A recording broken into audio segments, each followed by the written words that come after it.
Hello ఏలేడుపాడు people.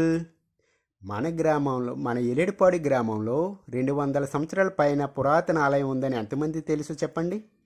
ఇప్పుడు నేను చెప్పబోయేది అలాంటి పురాతన ఆలయం గురించి. మన ఏలేడుపాడు గ్రామం మధ్యలో పంచాయతీ ఎదురుగా శ్రీ సీతారామస్వామి ఆలయం ఉంది. ఈ ఆలయం 1815 సంవత్సరాల పూర్వం నుండి కూడా నిత్య అర్చనలు జరుగుతున్నవి అని చారిత్రక ఆధారం కూడా ఉంది. ఈ ఆలయంలో శ్రీమూర్తుల నూతన విగ్రహ పునఃప్రతిష్ఠ కార్యక్రమంలో 1950 సంవత్సరంలో కీర్తిశేషులు సత్తి నారాయణ రెడ్డి గారి కుమారుడు కీర్తిశేషులు సత్తి రామిరెడ్డి, శ్రీమతి ఆదిలక్ష్మి దంపతులచే పునఃప్రతిష్ఠ జరిగింది. ఆ తర్వాత కాలక్రమంలో శ్రీ సత్తి చంద్రశేఖర్ రెడ్డి, శ్రీమతి కృష్ణకుమారి దంపతులు 2018 సంవత్సరంలో ఆలయానికి గ్రానైట్ వేయించారు. అలాగే సంప్రోక్షణ కార్యక్రమం కూడా అదే సంవత్సరం చేశారు. ఈ ఆలయంలో ఆంజనేయ స్వామి కృపాలయం కూడా ఉంది.